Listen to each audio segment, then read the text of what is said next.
السلام عليكم ورحمة الله وبركاته. ዛሬ አንዲት ቀለል ያለች ነገር ላስታውሳችሁ ወድጄ ነው ውደቶቼ። ያ ሁላችንም በስደት ስንኖር አብዛኛውን ጊዜያችንን የምናሳልፈው ሶሻል ሚዲያ ላይ ነው ያስባለሁ እንደዛ ሶሻል ሚዲያ የማይጠቀም እህቶች አሉኝ ብዬ አላስብም። ሶሻል ሚዲያ ላይ ስንጠቀም የተለያዩ መረጃዎች ይመጣሉ አይደል ወደኛ። እኛ ደግሞ ሴቶች ደግሞ ፈጣኖች ነን፣ ንቁዎች ነን፣ ትጉዎች ነን። ከዛ አንፃር ህይወታችን ላይ ተጽዕኖ መጥፎ ተጽዕኖ ይኖራቸዋል ብዬ ያስብኩትን ነገር ላስታውሳችሁ እወዳለሁ። በተለይ ራሳችሁን ለመለወጥ የምትተጉ እህቶች፣ በተለይ ደግሞ ሞቲቬሽናል ነገሮች የምትከታተሉ እህቶች፣ በተለይ ደግሞ ይሄ የሴትነትን ክብር፣ የሴትነትን መብት፣ የሴትነትን ሞራል ያስጠብቃል የሚባል ቁርጥራጭ ቪዲዮዎችን የምትከታተሉ እህቶች፣ ይሄ ሴትነታችሁን ማሞገስ የፈለጋችሁ በቃ ይሄ የተበደለው ወይም የተጨቆነው ወይም ይሄ ተናነሰው ይሄ ተሰብሬያለሁ ብላችሁ የምታስቡትን ነገር በዛ አድነዋለሁ ብላችሁ የምታስቡ እህቶቼ ካላችሁ ልብ ብላችሁ እንድታስቡበት ነው ዛሬ።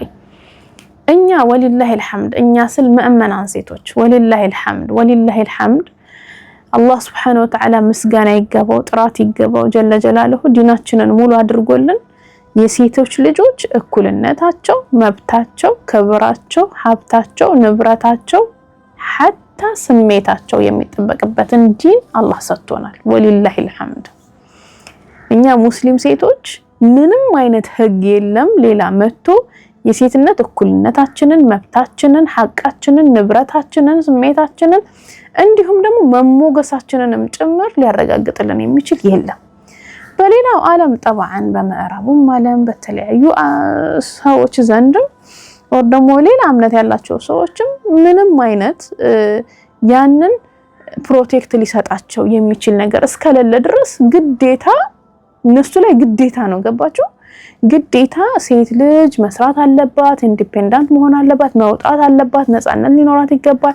ለወንድ ተገዥ መሆን የለባትም፣ ለወንድ ታዛዥ መሆን፣ ለወንድ አገልጋይ መሆን የለባት። የተለያዩ ስሞች ሊኖረው ይችላል፣ የተለያየ ከቨር ሊኖረው ይችላል። ብቻ ዋቴቨር ወንዱ አዛዥ እሷ ታዛዥ መሆን የለባትም፣ እንደዚህ መሆን የለበትም፣ እንደዛ መሆን የለበትም የሚሉ ብዙ አይነት ጩኸቶችን ተሰማላችሁ። በዚህ ሰዓት እኛ ውስጥ ምን ሊፈጠር ይችላል? አክቹአሊ ደግሞ እኛ ዲናችንን የማናቅ ሴቶች ከሆነ በዲናችን ላይ ጠንካራ ካልሆነን ከአላህ ጋር ያለንን ሐቅ፣ ለባል ያለንን ሐቅ፣ ለጓደኛ ያለን ሐቅ፣ ለቤተሰብ ያለን ሐቅ ከምን ድረስ ነው ዲነል ኢስላም እኔ ላይ የሰጠኝ ገደብ የት ድረስ ነው መብቴ? አንድ ሰው በእኔ ላይ የመብት ጥሰት ሲያደርግብኝ ወይም ደግሞ አንድ ሰው በእኔ ላይ ድንበር ሲተላለፍብኝ እንዴት ነው ያን ነገር መከላከል የምችለው ብዬ በዲኔ ግንዛቤው ከሌለኝ ቀጥታ የት ነው የምሄደው? በዚህ መንገድ ነው የምሄደው። እንደቀላላችሁ እህቶቻችን ዛሬ የተለያዩ ቪዲዮዎችን ሪፖስት፣ ላይክ፣ ሼር ሲያደርጓቸው አያለሁ፣ እገረማለሁ። ሀውካም እንዴት ነው እነዚህ አይነት መርዛማ ሐሳቦችን ወደ ማህበረሰቡ እንዲገቡ እህቶቻችንም ሼር እያደረጓቸው ነው፣ ሪፖስት እያደረጓቸው ነው። እነዚህ ነገራቶች ያ ማለት ሐሳቡ ገዝቷቸዋል። ይሄ ሐሳቡ ሲጀመር የመጣው ምንድነው? የሴት ልጅ ከበደሏ ከግፏ ከምኗ አንፃር ነው ይላል። ያን ሊከላከልላቸው የሚችል ነገር የለም፣ ሞራሉ የለም ማለት ይሄ እኮ ሞራል ትልቅ ነገር ነው ሐባይቢ። የምትኖሩበት መንገድ እኮ ነው። ያስከለላቸው ድረስ እነሱ መጮህ አለባቸው። እንዴት ሙስሊም ሴት ግን በዛ ሞራል ትጮሃለች? እንዴት ሙስሊም የሆነች ሴት ግን አላህ Subhanahu Wa Ta'ala በደነገገላት ህግ የምትሄድ በነቢያችን ሰለላሁ ዐለይሂ ወሰለም የክብር ጥላ ስር ሆና ያን መንገድ ትከተለዋለች? አስባችሁታል? የተሰበሰቡ ቤቶች ሊበተኑ የሚችሉበት መንገድ ነው። ሴት ልጅ የምትራቆትበት መንገድ ነው። ሐላል መምረጥ እየቻለች ሐራም ላይ የምትንሰራፋበት መንገድ ነው። መማር፣ ማወቅ፣ መስራት ዲናችን የከለከለን ነገር አይደለም። አስቀድሞ ዲናችን የሰጠን ነገር ነው። እኛ ምንና አስበን ነው ሰፖርት የምናደርገው? በእንደዚህ አይነት መልኩ ላይ ስትሄዱ አክቹአሊ ይሄ ሰፖርት መደረጉ ብቻ ሳይሆን ህይወታችሁ ላይ እንዳይመጣ ሰጋለሁ። ሐቂቃ ይሄ በሞቲቬሽን የሚነገረው ነገር ሐቂቀተን ማለት ነው 90% ይሄ ሞቲቬሽን ላይ የምትሰሙት ነገር ራስሽን ሁኚ፣ ራስሽን እንደዛ ሁኚ፣ ራስሽን እንደዚህ ሁኚ ምናምን የሚሉበት መንገድ 1% ከጀርባ አይኖራትም። ልነግራችሁ የምፈልገው ነገር ጠንካራ ሴት መሆን ማለት ይሄ ከላይ የምናሳየው መዛህራችን ይሄ በፊታችን መወልወል ወይም ደግሞ በአቋማችን ማማር ወይም እንደዛ አይነት ነገር ብቻ አይደለም። ሙእሚን ሴት ጠንካራ ሴት የምትሆነው ከውስጧ ነው። ከውስጧ ጠንካራ ስትሆን ነው ከውጯ የምታበራው። አያችሁ እነዚህ ሰዎች ጋር ግን ሊሆን የሚችለው ከውጭ ይዋባል፣ ከውስጥ ያለው ነገር እኮ አመድ ነው፣ ወና ነው። እኛ የምንለይባቸው ብዙ ነገራቶች አሉ ውድ እህቶቼ። የትዳሩ ትርጉም እኛ ጋር የተለየ ነው የምንጣመርበት። هذا من آيات الله ይሄ ከአላህ የሆነ ተአምር እንደሆነ ነው እኛ ጋር ሲፈው። ሌላው ደግሞ خلاص ስሜቱን ማርገቢያ ብቻ ሊሆን ይችላል። ዘርም ከመጣ ዝም ብሎ መጣ። ገብታችኋል አይደል? እኛ መርህ ያለን ሰዎች ነን። ይሄ መርህ ያለን ሰዎች መሆን ለትዳራችን የምንሰጠው ግምት፣ ለልጆቻችን የምንሰጠው ግምት፣ የምንከፍለው መስዋዕትነት ምን በመማራችንም በመስራታችንም በተለያዩ ነገሮቻችንም ጸጸት አይዘንም፣ ራሳችንን አንወቅስም። የታከምን ሰዎች እንሆናለን፣ የታመምን ሰዎች አንሆንም። በጣም ቁጭት ያለባቸው በደልም ደርሶባቸው በዛ በደል የወለደው ይሄ የአመፀኝነት ስሜት ያለባቸው ሴቶች እየተንሰራፉ ያየው ነው። በቃ እነሱ እኮ በብዙ አይነት መንገድ ይሄዱ ናቸው፣ በሐራም መንገድ ይሄዱ ናቸው። ስለ ትዳር የሚያውቁት ነገር የለም። እምነታቸው ከኛ የተለየ ነው። አኗኗር ዘይቤያቸው ከኛ የተለየ ነው። ፈጽሞ ጭራሽ ከኛ ጋር የማይገናኙ ሰዎች መተው አንቺ በሴትነትሽ እንዲህ መሆን አለብሽ ማድረግ አለብሽ ሲሉሽ ቤትሽን ያናገዋል። እመኝን ቤትሽን ያናገዋል። አንቺ ጠንካራ ሴት፣ ቆራጥ ሴት፣ ጀግና ሴት ለመሆን ሌላውን በአመጽ መጥላት አይጠበቅብሽ። የተረጋጋሽ ሴት ሆነሽ ክብርሽን ማስጠበቅ ትችያለሽ። የተረጋጋሽ ሴት ሆነሽ መማር ትችያለሽ።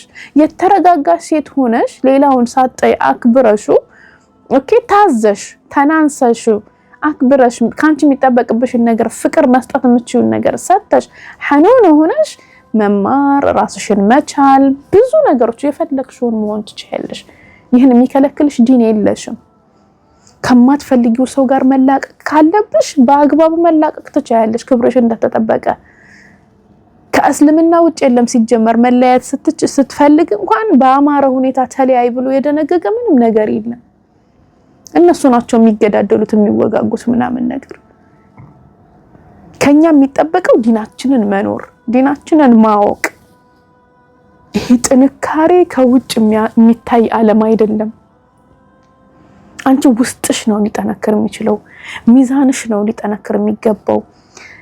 ነገሮችን የምታስቢበት የምትመዝኝበት መንገድ ይሄ ነገር ልክ ነው እኔ አስተخفيت يعني አታጀብ ነው ጥሩ ሰው ጥሩ ደረጃ ላይ ናቸው ብዬ እንኳን ማስብ እህቶች እንደዚህ አይነቱን ነገሮች ሰፖርት ያደርጋሉ። በነገራችሁ ላይ የወንድን ለወንድ ተከላካይነት ሁኜ ኦር ደግሞ ለወንድ ምናምን አይደለም። እንደዛ እንዳትወስዱት በፍጹም።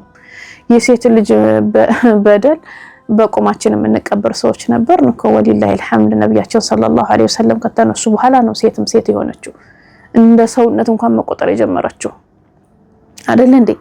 ይሄ እንደዛ አይደለም። ግን በዚህ በሴትነታችን ልክ አመፀኞች እንዳንሆን ነው።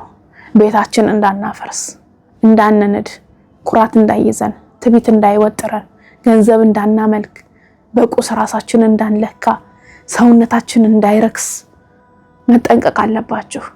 የምታዩት የምትመለከቱት የምትሰሙት ሁሉ እውነት አይደለም። ኢላ መን ረሂመ ረቢ። ደግሞ ሲቀጥል እኛ ሚዛን አለን፣ ምንመራበት ሚዛን አለን። ያችን ሚዛን እንድትጠብቁ ነው ዛሬ እየነገርኳችሁ ያለሁት ውድ እህቶቼ። አደራ በዚህ በሞቲቬሽን ዓለም በዚህ የማይታይ ወና በሆነ ዓለም ውስጥ ገብታችሁ የያዛችሁትን ነገር እንዳትበትኑት፣ የሰበሰባችሁትን ነገር እንዳትበትኑ፣ ቤታችሁን እንዳታፈርሱ፣ ለትዳራችሁ ያላችሁ ግምት እንዳይቀየር። ትዳር ትልቅ ክቡር ያለው ነገር ነው። ሐቂቃ መስዋዕትነትም ተከፍሎ ዋጋም ተከፍሎ ፍሬም ማፍራት ከተቻለ መልካም ሷሊህ ዙርያ መተካት ከተቻለ ይከፈል። ዋናው ነገር የምትከፍሉለት ነገር ይገባዋል ብሎ ማሰባችሁ ነው። ታማችሁ ደክማችሁ ለፍታችሁ ብዙ ነገር ሆናችሁ በስተመጨረሻ ይችን የአንድ ቀን ማብረቅረቅና የአንድ ቀንን ማጌጥ ፈልጋችሁ የሰበሰባችሁትን ነገር እንዳታፈርሱ ፈራለሁ። ከዛ ውጭ ግን ከዲነል ኢስላም ውጭ ማንም አዋጅ የለውም ሴት ልጅ ትማር ትስራ ወታደርግ ሀከዛ ያለው። ነገር ግን ለራሳቸው ስሜት እንዲመቻቸው የፈለጋቸው እንዲለብሱ ከፈለጉት ጋር ሆነው እንዲያወሩ የፈለጉበት እንዲሄዱ እንዲወጡ እንዲገቡ እንደፈለጉ እንደ ሀዋቸው ኦኬ ነፍሳቸው የፈለገችውን ነገር ለመስጠት እንዲመቻቸው ብቻ እነሱ የሚያዘበዝቡትን ነገር እናንተ ውስጥ ሰምታችሁ አእምሯችሁን ህይወታችሁን ቤታችሁን እንዳትበክሉ ስለ አደራላለሁ። ወላሂ አደራላለሁ። እኔ በዚህ ጉዳይ ላይ ብዙ ቃላቶችም ራሱ አጥረውኛል፣ ግን አደራላለሁ ይሄ መርዝ ቤታችሁ እንዳይገባ ራሳችሁን ጠብቁ። ብልህ ሴቶች ሆኖ እነዚህ ቁርጥራጭ ነገሮች እንዳይሸውዷችሁ እውነታን ተቀበሉ። ምድር ላይ ያለው ሰው ያ አይደለም። እንዲህ አይነቱን ወንድ እንዲካልሽ እንዲህ አይነቱን ከእንደዚህ ከሆነ ባለቤትሽ እንደዚህ ከሆነ ባለቤትሽ እንደዛ ፐርፌክት የለም። ሁላችንም በአላህ Subhanahu Wa Ta'ala እዝነት ተደጋግፈን ያለነው። የሚቻል ነገር አለ፣ የማይቻል ነገር አለ። ጠንካራ ሴት ማለት ያ ናት። የምትችለው ምን ነው፣ የማትችለው ምን ነው፣ የምታሳልፈው ምን ነው፣ የማታሳልፈው ምን ነው፣ ስቶፕ የምትለው በቃ የምትለው የቱጋ ነው። ሚዛን አላት። ያ ሚዛንሽን ጠብቂ። በዲንሽ ስር ዲናችሁን ጠብቁ። ሐባይቢ ዲናችሁን ጠብቁ። አላህ Subhanahu Wa Ta'ala ሁላችንንም ያግዘን። ተናጋሪውንም አዳማጩንም ተጠቃሚ ያድርገው። ቪዲዮን ከወደዳችሁ ላይክ፣ ሼር፣ ሰብስክራይብ አድርጉ። ጀዛኩሙላህ ኸይር። ሰላም አለይኩም ወራህመቱላሂ ወበረካቱ።